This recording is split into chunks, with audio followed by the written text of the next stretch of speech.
So, to prepare this panel, I was rereading the book published by the two Tapscotts, Don and his son Alex, more than 6 years ago on blockchain revolution. Since then, nothing seemed to have changed much as concerns the nature of the two main technological factors driving changes in the financial sector, that is the use of blockchains and artificial intelligence. Clearly, all of this should and would lead to replacing financial intermediaries by smart programs as data created by a distributed blockchain. Blockchains are combined to programs derived from artificial intelligence. And if we believe the Tapscotts, this did and this should in the future lead to private competition, replacing the sovereign monopoly or all the monopolies. But how would that materialize? Would, for example, the private sector, which is full of smart people, ready and eager to replace whole set of intermediaries, simply make central banks redundant through private digital currencies like Bitcoin or Ethereum and through crypto assets? Well, if so, why have cryptocurrencies and Bitcoin suffered a crisis which brought the Bitcoin price to less than $20,000 recently against 60,000 a few months ago? Or would it be preferable to let central banks keep their sovereign monopoly and issue central banks digital currencies, the CBDCs, instead? After all, central banks can recruit also smart people. And finally, how does that relate to countries? Will the impact of digital currencies be the same everywhere? Or is it history dependent and similar across countries? Or how to relate to CBDCs in developing countries? The answer to the panel question may thus be a little bit more complex than what could have been the case in 2016, the year the blockchain revolution was published. So, to be sure that I would give my full answer to this complicated set of questions, I will give it right away, developing its arguments and giving details only later if needed and if time remains. First, I really believe that in view of Bitcoins and stable coins, recent exchange rate instability, a regulation of stable coins on their reserve funds is certainly necessary to their existence and to their future role. So, sorry for those who believe that state intervention is always a problem. Second, the CBDCs are likely to become a mainstay of central banking, giving access to central bank deposits to almost all citizens. But a few very large and regulated stable coins may exist on the side of national and regional CBDCs. Third, crypto assets will continue developing as fintech's increased influence makes the distinction between banks and not banks increasingly obsolete in a CBDC's world. Indeed, the blockchain will anyway be used to solve issues of record management in a distributed manner. This will make non-banks and banks more and more similar and should allow the general public to benefit from improvements in fintech. Fourth, the impact of CBDCs on growth will not be the same in all countries. It will be most important in developing countries with low financial inclusion and limited use of business-related data. Overall, private competition may increase on assets as banks would concentrate on loans and sovereign monopoly may be widened on short-term deposits. This being said, how do we reach such conclusions? First, I would say by examining what would happen if private digital currencies and the Bitcoin were used for their technological advantages. In the first column, we now see the benefits and the risks of these private digital currencies. Would a perfect world arise as hoped for by the tapscots? Or would we need to draw consequences, deciding, for instance, that some private currency projects should be abandoned, like Libra or DM recently? And how to cope with exchange rate instability, for instance. Indeed, the big problem with Bitcoin is that its exchange rate is not tethered to any real concept. Indeed, the areas of circulation of a currency have to be well defined for its exchange rate to be defined. If the demands for money in two countries cannot be defined, then the exchange rate of the two concerned currencies, which should be just their ratio, is not defined either. Carrican and Wallace explained it very well in the 80s, but Satoshi Nakamoto did not factor this point in his analysis. Hence, its exchange rate depends mostly on its own expectations, which, although possibly limited in range, are very variable and history dependent. These consequences are shown in the second column. Some are independent of prospective digital currency itself, like the anti-money laundering and KYC measures, which take care or try to take care of scandals such as the hacking of exchange platforms and of money laundering in a clearly imperfect manner, or the preset number of miners out of which clearers are drawn randomly, which takes care of the energy costs of the variable solutions, of the various possible solutions. And finally, third column, in which what is discussed is how some solutions, some consequences may depend on the private or public nature of the digital currency. So you have the exchange rate instability of stable coins, which implies some sort of tethering through a peg to a basket of international currencies, and a reserve fund for which regulation is needed, or the lender of last resort role of stable coins, which has to be a notion that we have to devise.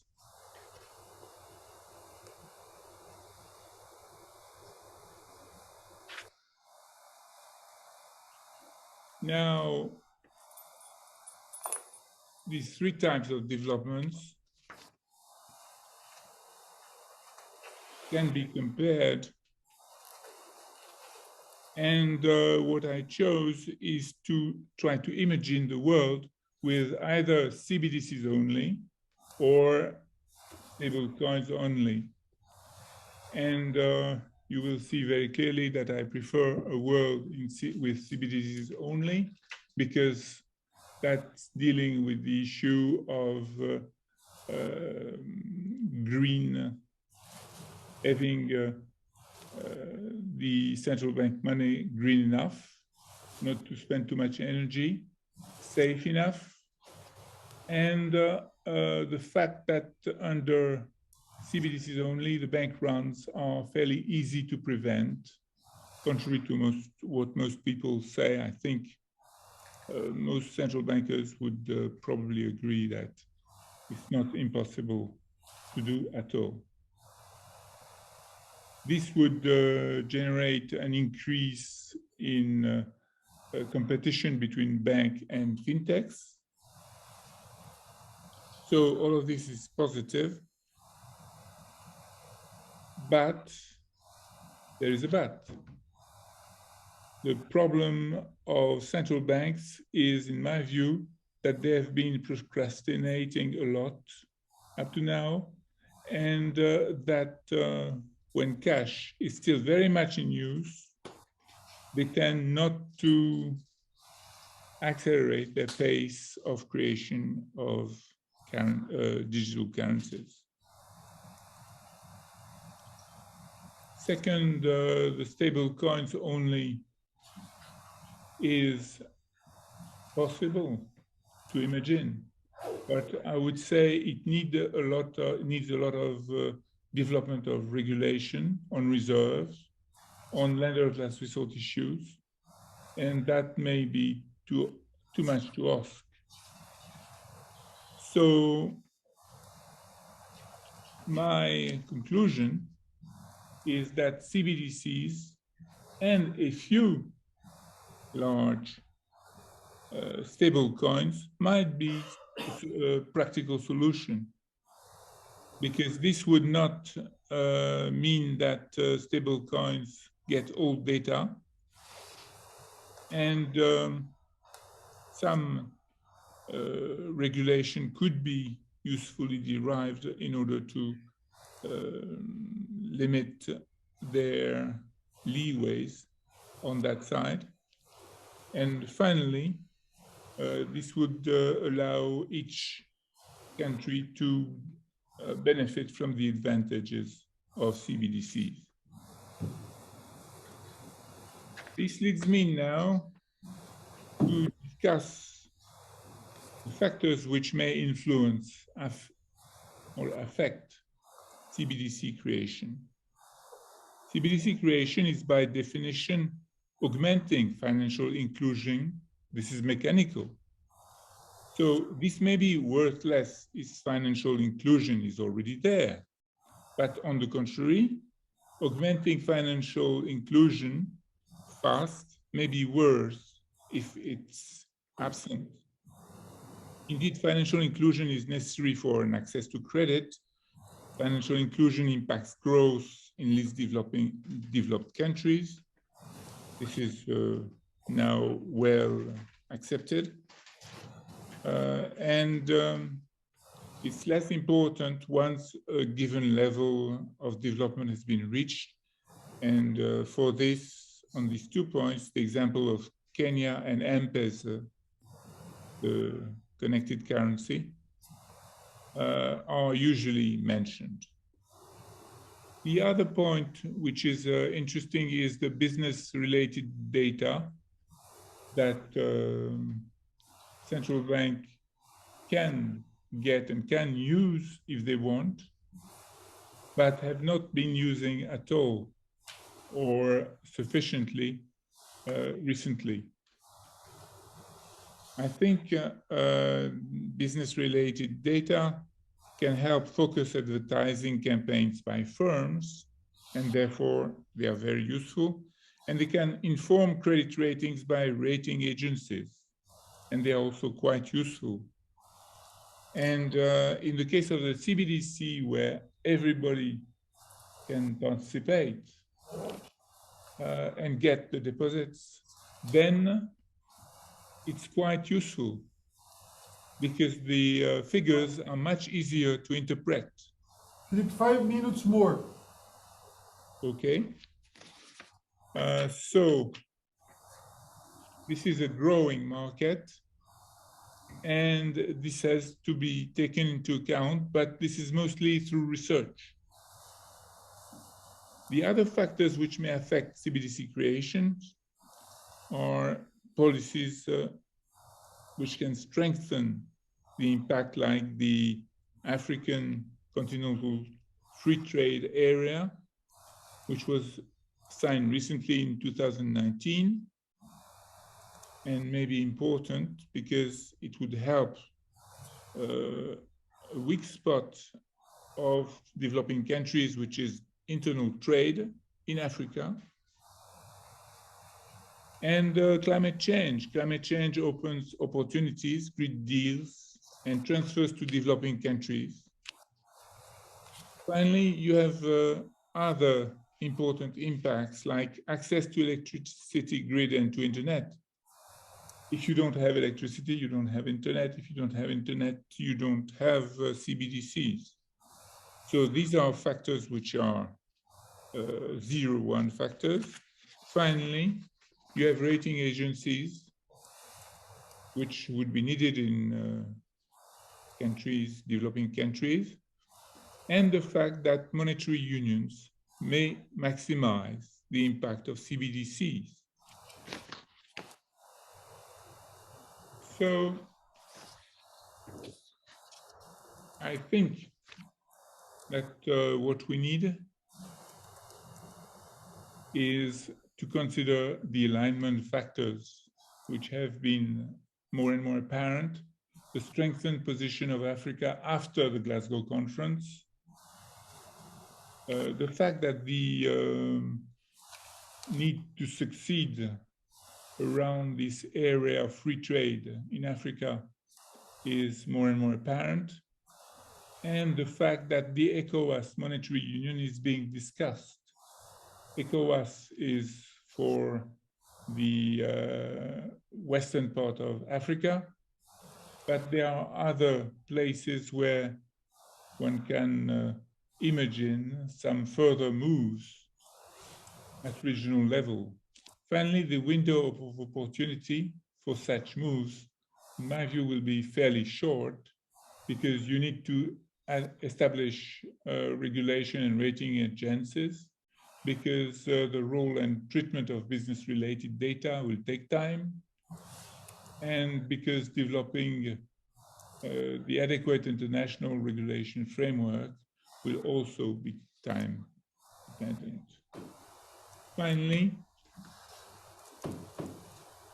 I'm going to end by letting you consider my original conclusions, but adding one, which is that it's certainly time to examine which monetary governance allows the efficient developments in the economy. Thank you very much for your attention.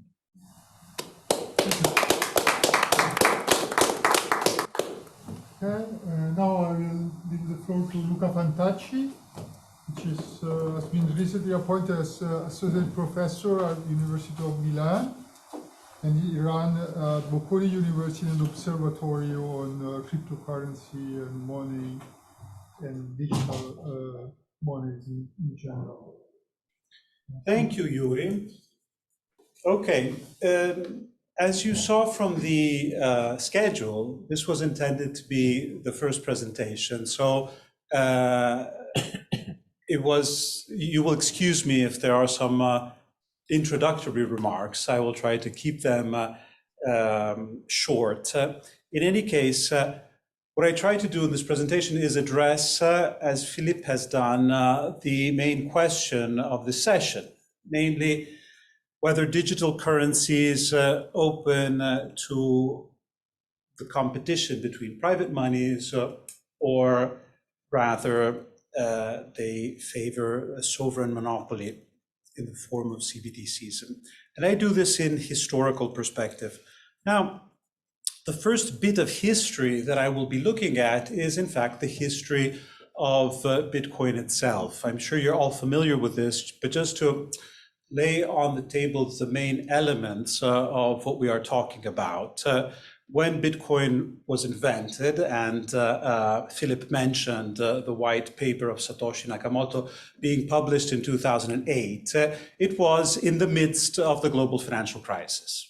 It was at the time of the bankruptcy of Lehman, rapidly followed by other bankruptcies and by the intervention by governments and central banks to bail out the private banking system. And this is not just the context. This is precisely the reason why the promoters of Bitcoin and more generally of cryptocurrencies laid forth their invention as a challenge to the current state of affairs in money issuance and the management of the payment system. The government bailouts were perceived as a threat for various reasons, quite obvious. For reasons of moral hazard, they encouraged private banks not to take responsibility for their loans. They laid on the balance sheet of the central bank a large part of the financial assets. We were discussing it this morning in another session. And last but not least, they produced inflationary pressures. And today we are witnessing the implications of these lax monetary policies. So in the face of all this, the idea of Satoshi Nakamoto, whoever they are, was to respond to these distortions and to these threats by removing from the hands of the central bankers and the private banking system what is conceived as a public good, namely the possibility of creating money and of transferring money through the payment system, and setting up an alternative in the form of, and here the title of the white paper mentions it explicitly, a peer-to-peer electronic cash system. A system of digital cash, which is peer-to-peer, completely horizontal, without any element of hierarchy, without any authority, without any regulation from above.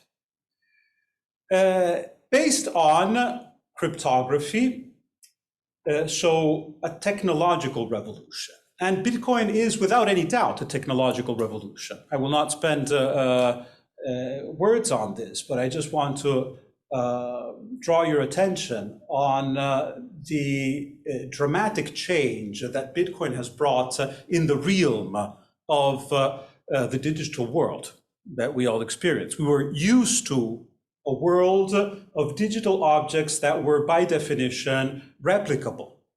You can copy and paste a file like the presentation I'm sharing, a photo, a film, movie clip or music or whatever. Bitcoin is the first digital object which you cannot copy and paste, which is unique, non-modifiable, non-replicable. And this is what makes it plausible to use Bitcoin as money, because these are exactly the kind of characteristics that we associate with money. Is Bitcoin a good currency? By the way, the reason why I'm showing you this, you're probably familiar with this, but this is the front page of the Times on 2 January 2009, and it is quoted in the so-called Genesis block at the beginning of the blockchain. It's still written there, just to sign the date, but also to suggest that there is this relationship between the failure of the official system and setting up a new system. So how is this new system? In a way, it is even here a dramatic change. We are used to living in a world still today where you have to constantly choose every time you make a payment, cash or digital payments. We were discussing this the other day at the restaurant, right? And you have this option. Now, what Bitcoin presumes to do is to put these two things together in the form of a digital cash, something, an object that shares the characteristics of cash in terms of anonymity, in terms of the absence of any requirement. The beauty of cash is that it is universally accessible. Anyone can use cash, regardless of whether they have a bank account or any other relationship with intermediaries. The beauty of digital money is that it allows instantaneous payments from one side of the world to the other side of the world for very small amounts or huge amounts, and so on. So imagine having these two things together. In other terms, a digital money, which unlike the digital money that we are already accustomed to use, does not require the intermediation of any company. Because whenever we use digital money today, there's someone in between, the payer and the payee. Bitcoin says, no, it's peer-to-peer, just me and you. What is the problem from a monetary perspective? And Philippe was already mentioning this. On one side, Bitcoin is produced to be scarce, with a supply which follows this curve and will reach a maximum in a few years of 21 million Bitcoins, which makes Bitcoin similar to gold. This is why it is increasingly described as digital gold. As a monetary historian, I have no hesitation of saying this is a bad idea to reinvent gold. The gold standard was a very problematic monetary system with some advantages, but also several disadvantages, the primary being it was deflationary. You have a fixed amount of money, you cannot accommodate the growth of trade and investments. The other disadvantage, and Philippe already spent a lot of words on this, is instability. And we have witnessed this over the past few months. You remember it was perhaps slightly over a year ago when Elon Musk boasted that Tesla had invested, I believe, $1.5 billion worth in Bitcoin. Since then, the value of Bitcoin tripled, and then it fell back down to the original level, which means, I checked, that Tesla earned and lost $3 billion, which correspond, there are more than what Tesla has invested in the machinery that they use to produce electronic automobiles. So, I mean, this really tells you how disruptive can be in an ordinary business, not a business like Tesla. Hence, and Philippe was already discussing these stable coins, a second generation of cryptocurrencies that are specifically designed to overcome this major drawback of Bitcoin. How? By pegging their value to essentially an official currency, most of them the dollar. How do they do this? In various ways. I will not go into the details, but essentially there are two different strategies. One type of stablecoins are called algorithmic stablecoins, and they copy the methods of official currency. So essentially, they try to stabilize the value through what we may call open market operations. The currency is bought and sold against other crypto assets by an algorithm that buys whenever the value goes down and sells whenever the value goes up to try to stabilize it in terms of the dollar. This has never succeeded. Here in the graph, we have one example, which is Nubit. So you can see it was stabilized briefly between 2018 and 2019, and then it collapsed. More recently, a couple of months ago, you may have read about Terra Luna, another stable coin that followed this scheme that collapsed from an overall value of roughly $60 billion to zero in a matter of days. So we have another type of stable coins that are more stable because they have a backing, not in crypto assets, but in financial assets, ideally in cash. Here in this graph taken from a recent report of the IMF, you have what actually backs different types of stable coins. The most widespread is Tether. And you can see that cash is only part of it, roughly 30%. The rest being other more or less liquid assets like commercial paper or even loans, which is obviously a problem because you might have a bank run, let's say, on Tether asking for a conversion that Tether is not able to provide. The second problem is that there is no transparency.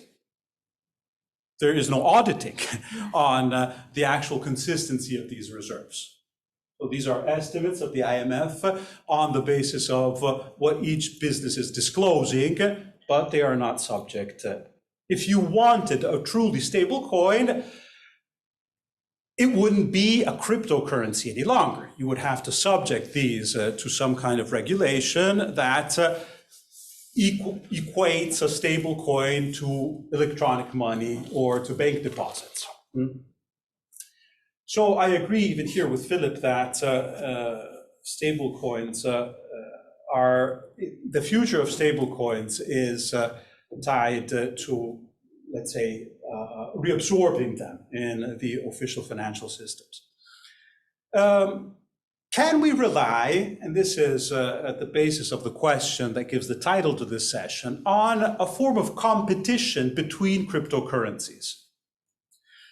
Along the lines of what had been indeed proposed by Friedrich Hayek back in 1974 at the demise of the Bretton Woods system, when he was advocating for a system, and in this case of national currencies competing among each other, instead of having an authority. Well, something of the sort is already happening. The screenshot here is taken from CoinMarketCap, one of the main websites, where you find a list of the major cryptocurrencies, and you have all the data. You can see the price, market capitalization, and so on. And this gives you an idea that there is a competition going on. These currencies are actually being traded on exchanges. Can we expect this competition to produce a stable currency, reliable as a means of exchange, and all the other functions that we would like to associate to a currency? I am, like Philippe, rather skeptical in this respect for various reasons. First, because cryptocurrencies do not correspond to the Hayekian notion of currency competition. When Hayek talks about currency competition, he's talking about businesses competing to produce a stable currency. So you have a manager behind them who is managing the currency precisely with this objective in view. This is not the case with cryptocurrencies. We discussed Bitcoin. There's nobody managing it. There's an algorithm that from the beginning has determined preemptively the curve of the supply. So there's nothing you can do to stabilize the price. The price simply reflects the vagaries of demand and mostly of self-fulfilling expectations, as we have seen in recent months. Other currencies, like Ether, for example, allow for a management, but there's no guarantee that the currency will be managed in view of stabilizing the price. There are many other things that have to be done with the supply of this currency. For example, paying for the developers and promoting the use of the currency in various ways. So I don't have the impression that we are going in that direction. On top of this, I am very skeptical on the very notion of currency competition promoted by Hayek as a way of actually stabilizing the value. Even here, for a simple reason that I will evoke, you cannot distinguish the demand for money for a transactions motive and for a speculative motive. And when you demand a currency for a speculative motive, this peculiar type of demand will not stabilize its price, but it will destabilize it. The increase in the price of a currency is a good reason to increase the demand for that currency. And the increase of demand in turn will determine a further increase in the price, which is the opposite of what happens for regular commodities. When the price goes up, the demand will decrease. So it's an explosive and destabilizing equilibrium. And this is what makes central bank digital currencies, thank you, Yuri, desirable and plausible in this scenario. Central bank digital currencies appear on the scene relatively late, as a response by central banks to the threat represented by private cryptocurrencies, and more specifically, global stable coins such as Libra that Philippe was mentioning before, for obvious reasons, because if you have a stable coin that can rely on a network of 3 billion users, you have some reasonable expectation of being able to promote the use of this currency. Imagine being able to send money through WhatsApp with the same ease with which you send and share a picture. So central banks react, first, of course, by coordinating a response and blocking the initiative of Facebook in that case, and then producing an alternative with the purpose of preserving the character of money as a common good. This is what is at stake, I believe. Central bank digital currencies are not just a response to cryptocurrencies. They are prospectively a response to the digitalization of the payment system. For the reasons that I mentioned before, today, all electronic currency is private. If tomorrow we only have digital currencies because they are easier to use, because there's no point today in 2022 in using banknotes and metal coins and these primitive things, we are left only with private money, which means that it's the end of monetary policy. The possibility for the monetary authority to control the quantity of money relies on the fact that there's a distinction between the private bank money produced by the private banking system and the central bank money, which is the ultimate legal tender and the ultimate means of payment with which you pay also those specific types of claims that we conventionally call money, but are in fact bank deposits. So central bank digital currencies are a way to preserve the control of monetary authority on the monetary base and on the monetary system in general. With a risk, of course, because if you introduce a central bank digital currency, and again, Philippe was mentioning this, you run the risk of disintermediating the private banking system. There is an obvious competitive advantage of the central bank in offering an electronic currency. So you can expect depositants to withdraw from private banks and put all their money in the central bank. Why is this a risk? In two respects, because it involves a centralization of the power, and central banks are already almost almighty in the past several years.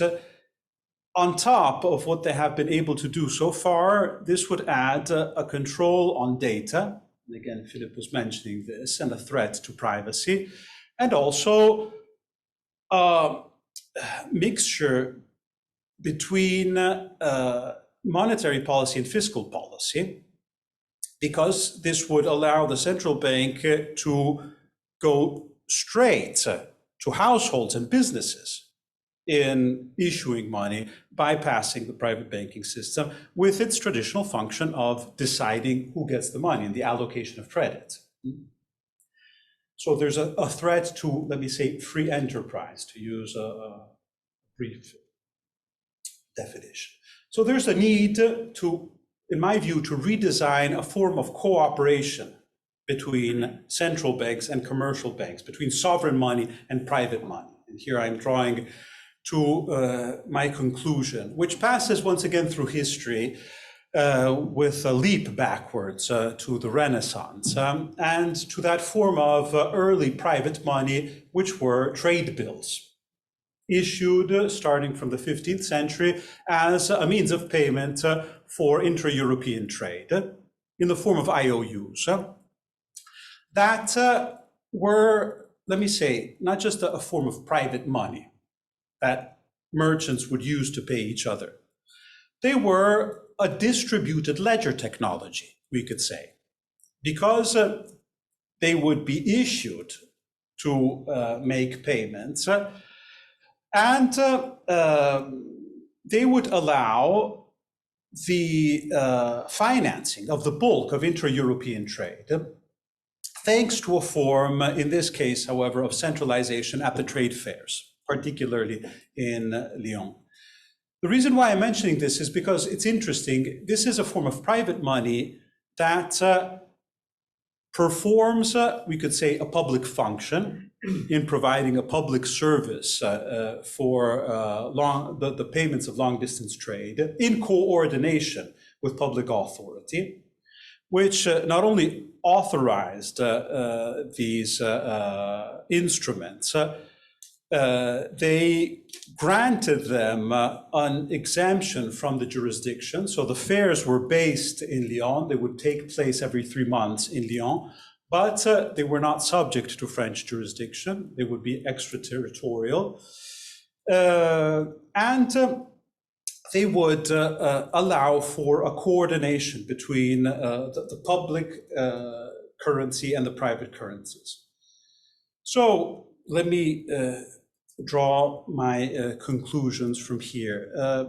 Sovereign monopoly or private competition? I would say neither, for various reasons. First, because to recognize the public character of money does not imply either the state intervention or a form of monopoly.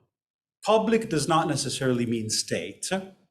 There can be other forms of governance that are responsible for the issuance and the management of a currency. And it does not necessarily mean monopoly. You can have a plurality of currencies for a plurality of functions, as again, history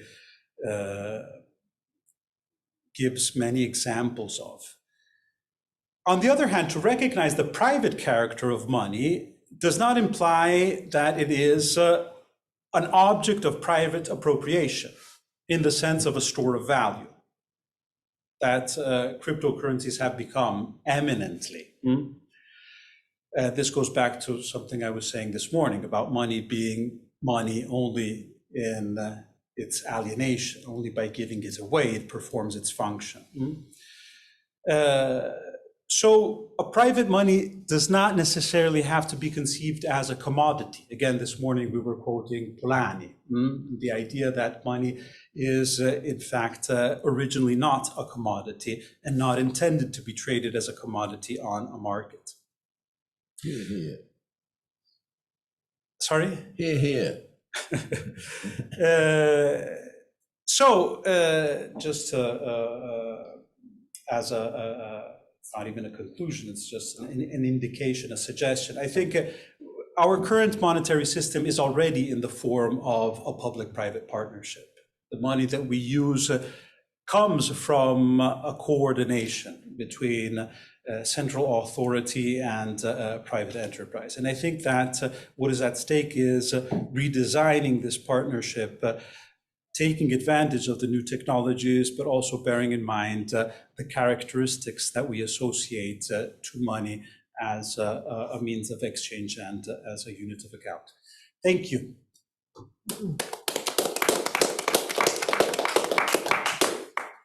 Shyam, you want to have the floor and give some remarks, and after you will open the debate to the room. I think it would be complicated to have people online intervening. Thank you, Yuri, and thank you, Luca. And I mean, unlike two previous experts, I'm not an expert, so I speak as a layman about money.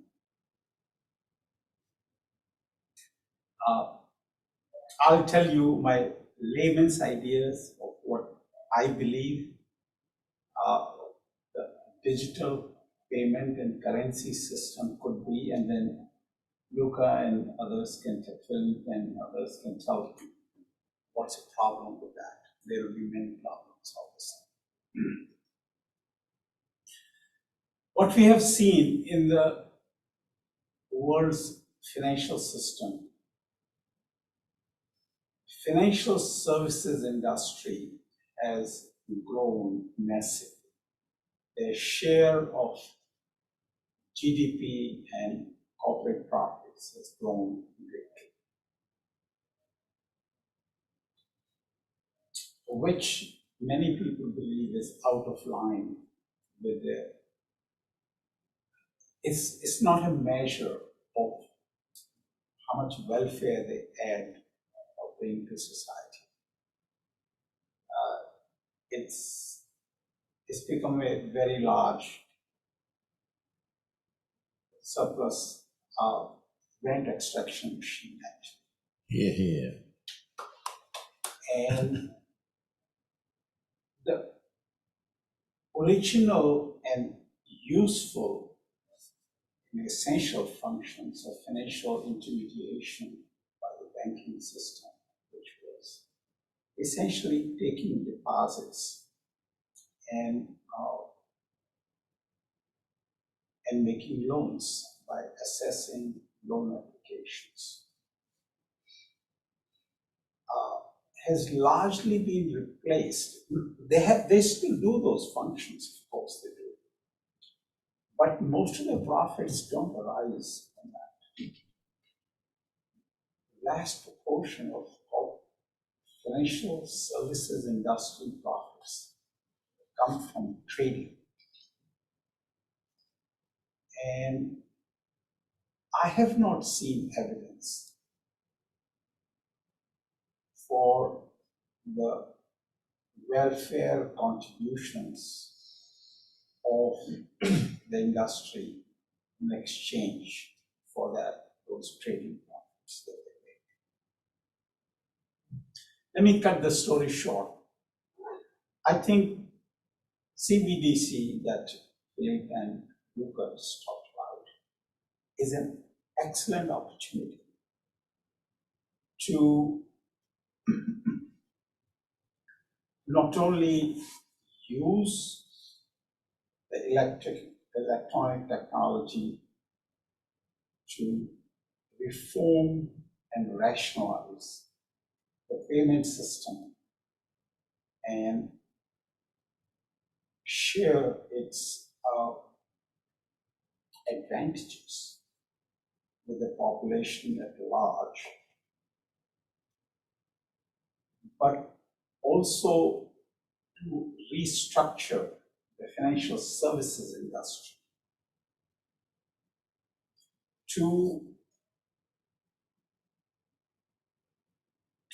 return it to its basic economic functions in society of financial intermediation. Yeah. And I believe, perhaps wrongly, and Luca and Philippe will correct me on this, I've come to think that with introduction of CBDC, all deposits, and CBDC will allow a form of CBDC I'm talking about where central banks will allow not only wholesale accounts of corporate and financial service organizations, but also individuals. Each individual, any organization or individual can have a direct CBDC account with the central bank and deposit the money in there. But they would not be able to borrow on that. I mean, you can only withdraw your own money, won't have the borrowing privileges. This means all the deposits will move from commercial banks to the central bank. But the function of loan making will still stay with the commercial banks, for which they will have to borrow from the central bank, evaluate the loan applications, which only they can do. I don't think central bank can ever have the ability to evaluate the loan applications and decide who is to get the loan and at what interest rate. Let that basic function continue to be performed by the commercial banks, and they will earn their share of profits on that function by charging a premium according to the riskiness of the loan made. And the private banks will not have the money-making power. I'm talking about 100% reserve banking. So I'm not talking about fractional reserve banking, but return to 100% reserve banking. What money you need, borrow it from central bank, evaluate loan applications, hand out the loans, take the risk, collect your interest, make your profits. Okay? That is the thin bank that I think should we need to go back to. What is the chance is going to happen? In the US, I see zero chance of that happening, unless a lot of academics who know better than me will argue for it. Because the commercial banks basically control the decision-making system of the central bank in the United States, maybe in the UK also. So they're going to prevent US Federal Reserve System from reformulating the payment system and the currency system in a way to eliminate this huge rent generation machine that they have created. Okay? And let the efficiencies of this new technology go to the public. What's going to be the result? The world will belong to China.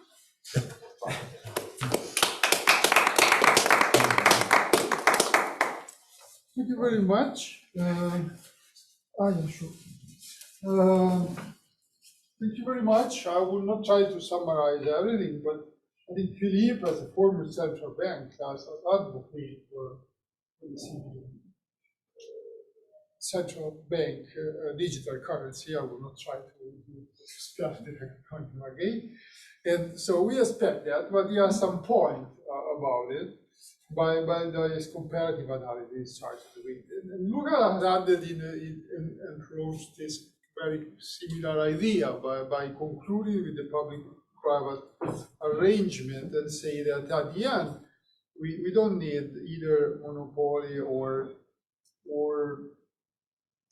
competition, because essentially money is not a commodity. So we don't really produce it in the same way. And so we have not to apply this sort of industrial organization idea to the main arrangement, the main regime. If we abandon this idea, we can come back to something which is a collective arrangement which requires trust and requires relations. And at that point, of course, the central bank would be a well-placed actor to do it. But Shyam remember us that should probably not do everything. So as I mentioned, okay, let's do the deposit management, because perhaps they are the best ways. When we started with the currency, it was similar. They were issuing notes, and we eventually centralized this monopoly of issuance. And so the banknote you have in your pocket is a similar idea. It could be just a sort of physical signal of an account that we already have. Technically speaking, they correspond to a liability of the central bank. So it would be like the notes that Luca was speaking about. You could imagine this even already in the system we have. But the lending is another story. And you go back to Hayek, and you can see that you need a special business connection, and you know to be involved in the social relation further, and of course power and political influence of course. So it would probably not be a very good idea to have just one big lender, controlling everything. Even in China, which they push the authorities so far, they are not trying to do that. And you will have a strong fight with, oligarchs and the power of people in society, which will never really want that. And this is also why historically this public-private arrangement occurred. because money is also about social forces and the power behind this purchasing power, which is created and managed. So again, this can be one point. And I think this morning was mentioned that cooperative banking and mutualistic banking, Polanyi was mentioned. And it's also important to remember that if money is no longer a commodity, it's more something, an accounting system behind arranging social and financial relations, which we need for commerce, but also for investment. At that point, you can also imagine more friendly or way to do it, which are not depend on traditional banking and definitely not require this kind of speculative trading Luca was referring to. But the problem is that in the last decades, we moved to a belief and an arrangement which is completely based on this idea of market-based finance, to the point that we want to market everything, even public services. And at the end of the story, we have abusing of what the market can do and end up in something which is increasingly look like an authoritarian system, which is quite a paradox. So we started from having this idea of market as kind of free enterprise and so this intermediation, and we end up with top leading actors colluding with the top public actor and controlling everything through administrative decisions, which are beyond control, substantially even technical. So the situation is not that easy. So it was my remark just to open the debate and add to what we said this morning, what you have said now. I don't know, if the floor is here, I don't think we can manage having people online saying, but sure, Shyam will say something, so I give you the floor, come here. Try to be short, like 5 minutes, if you can, so we can allow also other people, and the speaker will react at the end. We will probably take at least 10 minutes more because we started late, so we'll probably close a bit later than 4:15. Feel free to leave if you need. I'd like to add some new thoughts. One, I completely agree. The financial system costs about over 20% of GDP. Last century, it was less than 5%. So you need to simplify money. You need to reinvent money and central banking. And what's not been mentioned is that market failure has created climate change. And rather than having carbon taxing or trading, what we need to do is have a monetary system which eliminates climate change and counter it by being tethered to an index of sustainability. And this is why I would not support any central bank as digital currency, because it is the cause of climate change. We've got to reinvent money to have it tethered. That's the problem with cryptocurrencies, that they try to tether to official money, but official money's not tethered to anything. Nobody's defined what economic value is. And the way it's being defined by markets is poisoning and degrading the world. So we want to save humanity on this planet. We've got to keep it simple and just have money which is a medium of exchange, self-liquidating, like Keynes suggested in 1923, by having a negative interest rate which redeems the money. And that simplifies it. It's no longer a store of value or unit of account. And this goes back to history again, when you had a gold standard for the tether. And so you don't need central banking as we know it. Their only role would be establishing the tether, which automatically gives stability, and you'd have decentralized banking along the way that Shyam has been describing and what was done in history. So that's that's the points I'd like to make, and I'd like to get the response on that. Thank you. Thank you. Oh, and one last thing. What I'm saying here, I said on a free online roundtable debate I organized in London last Thursday It was chaired by the former Sheriff of London, Alderman Professor Michael Manelli, who will be the Lord Mayor next year. And I had Charles Goodhart and also William Bertier, who are both advisors to the Bank of England in that round table. And also had Andrew Hilton, who's had the financial innovation. He headed up the financial studies and financial innovations. And you'll get a different mindset from the official advisors to the Bank of England. And they have a mindset of how things should be done. And you have some alternative views. So if you go to the Financial Service Club, Google's Financial Service Club, how should central bank conflicts be managed? And you'll get a 1 hour recording of this debate, airing these sort of points. Thank you. Thank you very much. Is that less than 5 minutes? Yeah, it was 5 minutes. Do we have other remarks from you? You want to say something? Take the floor. Yeah, we have Dave Elder. Can you talk? Let's try. Activate your. Hi. Yes. Hello, thank you. Shall I ask my question now? So please go ahead. 5 minutes. Give your remarks or ask some questions. Sure, thank you. Yes, I mean, really, I just have a question, and the question is, isn't it true that we already have predominantly digital currencies?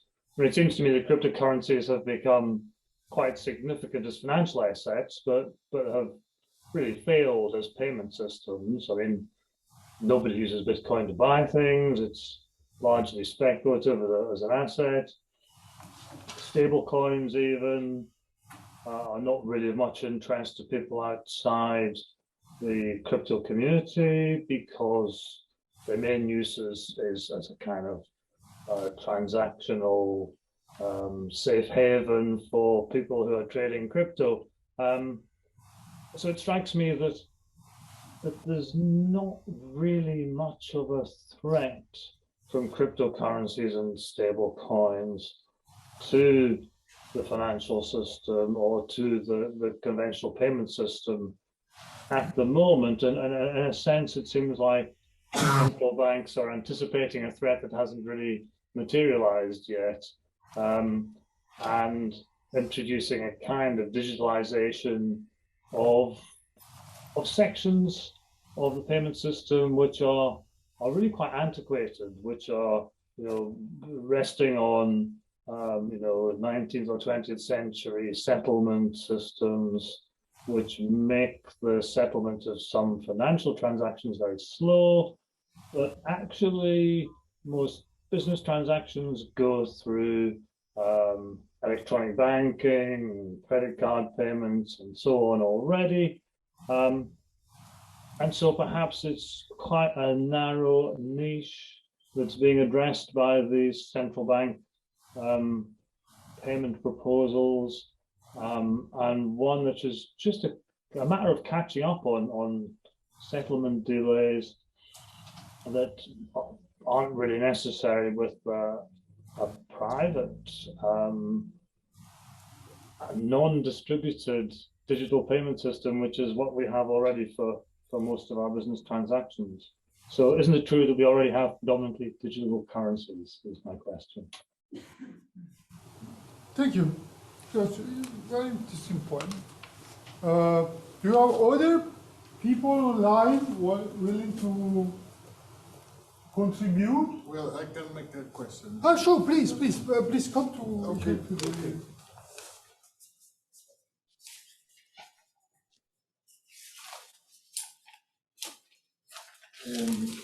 I think it was a very interesting question, and it addressed issues that are very relevant for our time. The case of Tesla, it was not just investing on Bitcoin. They were actually accepting the selling cars on Bitcoins.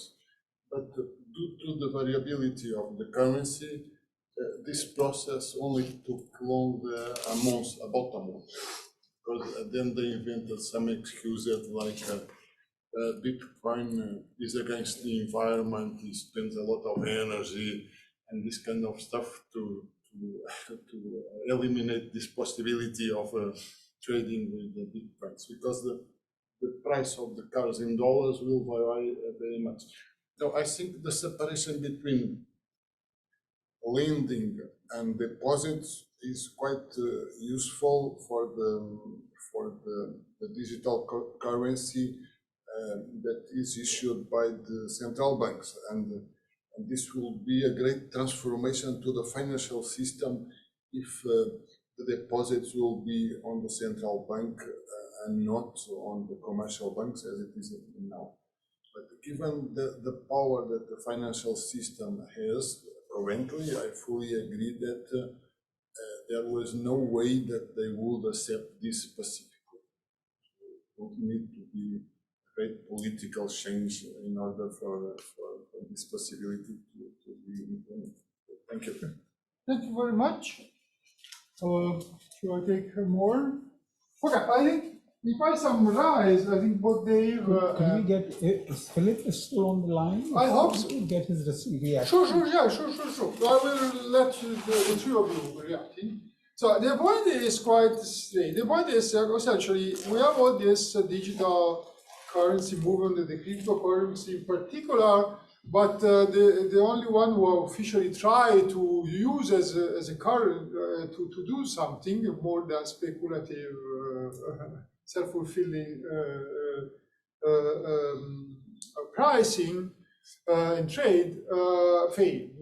So essentially, we have created something just like a giant casino, which is threatening financial stability because the financial actor, the older financial actors, start investing just because they speculate on everything. So they start even issuing derivative on cryptocurrencies, and they speculate on everything. They can't speculate on cryptocurrency too, you know.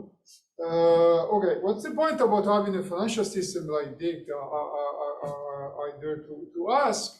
But again, this is not replacing or threatening the existing system. So I really want to have the three of you reacting on this.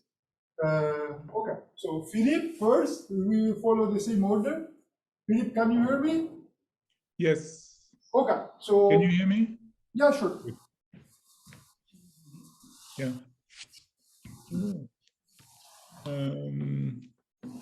Yeah, the discussion was quite rich, and I think a number of points were made.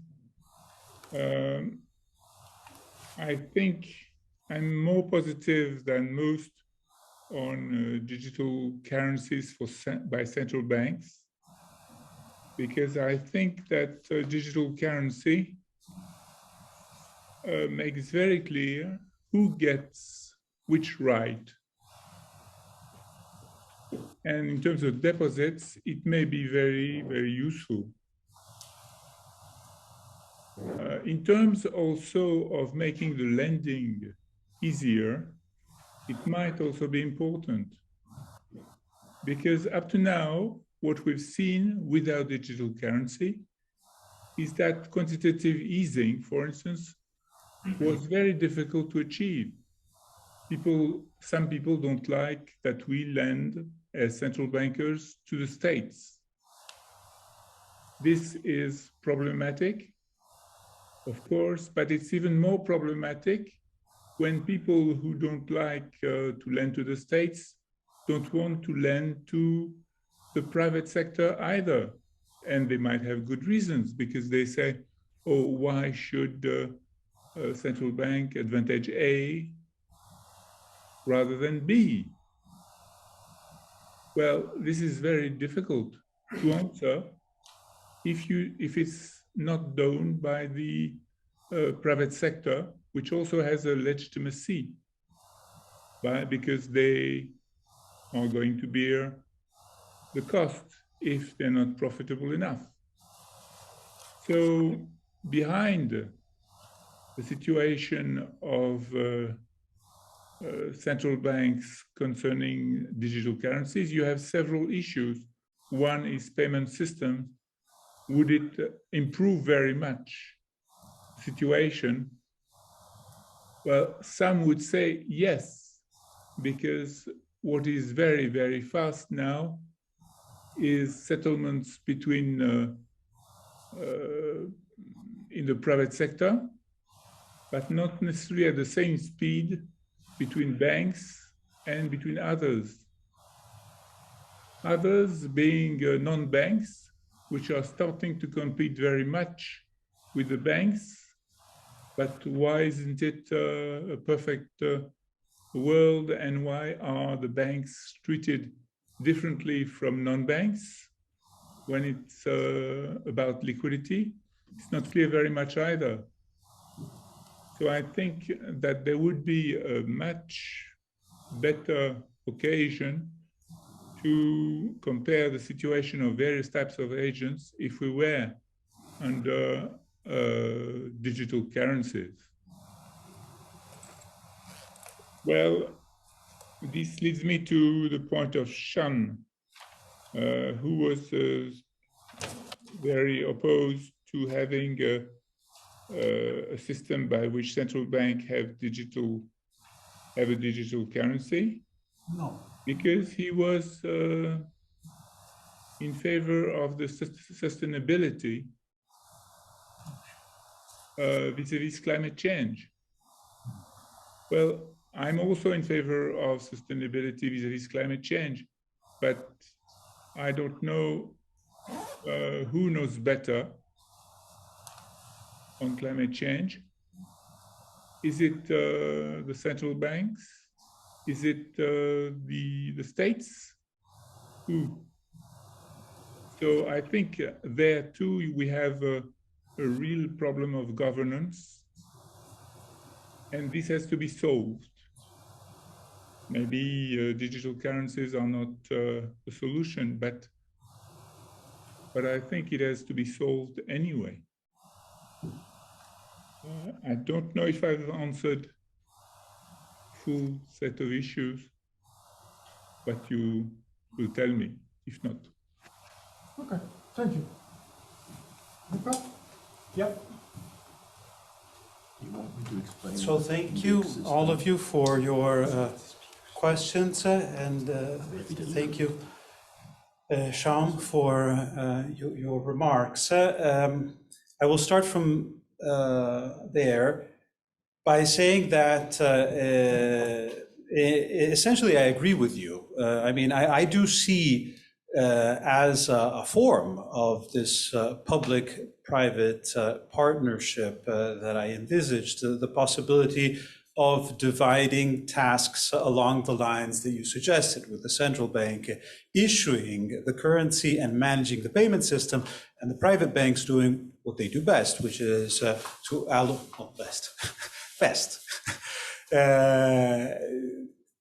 allocating credit, because of course you don't want to centralize this unless you really are nostalgic of the Soviet Union, and you don't want to leave the payment system to private banks that will then have to be bailed out whenever they make other mistakes, simply because they are performing a public function. So I think this makes sense. We can refine it, but as a starting point, it makes sense to go along these lines. There is a proposal, by the way, that goes in this direction by Ulrich Binzeil.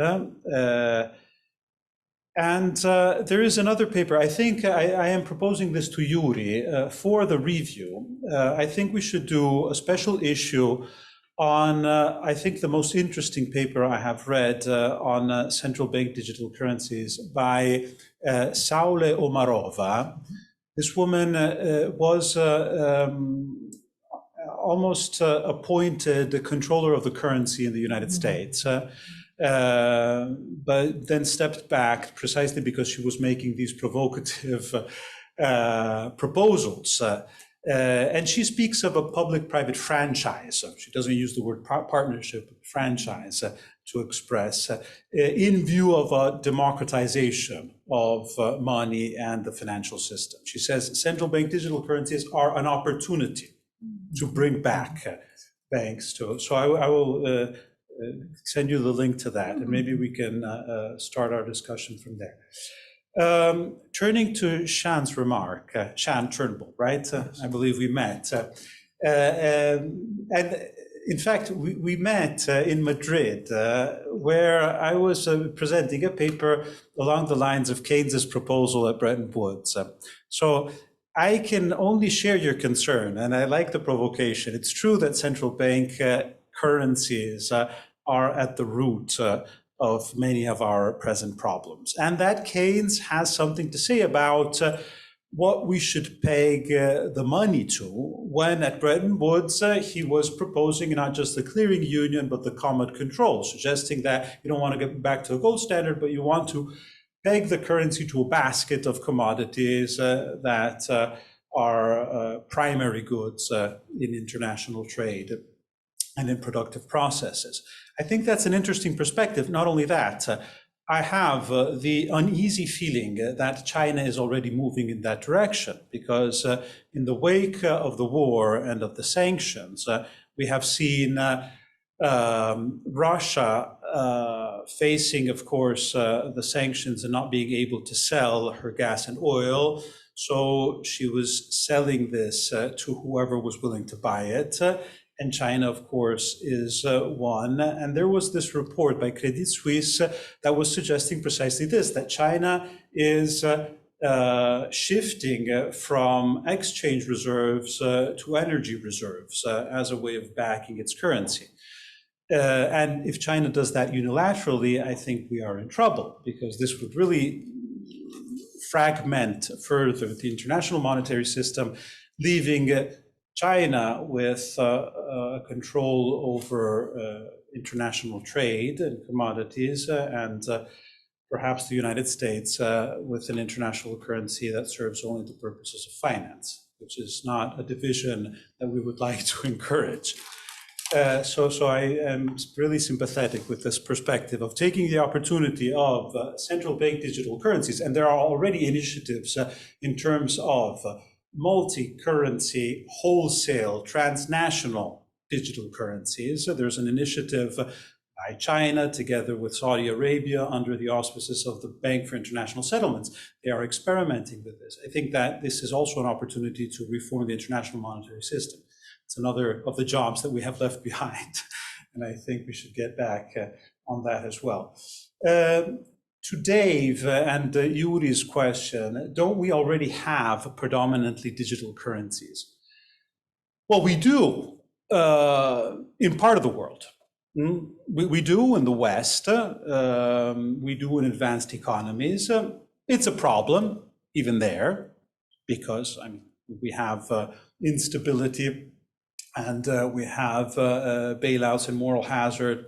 Go back to my first slide, because of the fact that we have handed over to the private banking system a lot of different tasks. But the fact that we need something different is particularly evident in the periphery. And I think Philippe was suggesting this in his presentation.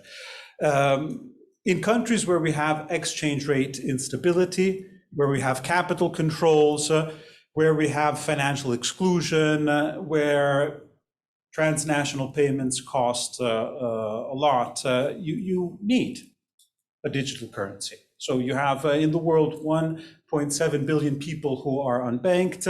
You have international transfers, so remittances from migrants that cost on average 6.8%. There's clearly room for some innovation. We can't say that the digital currencies today are efficient. And this is the reason why Facebook wanted to step into this market, because they saw a market opportunity.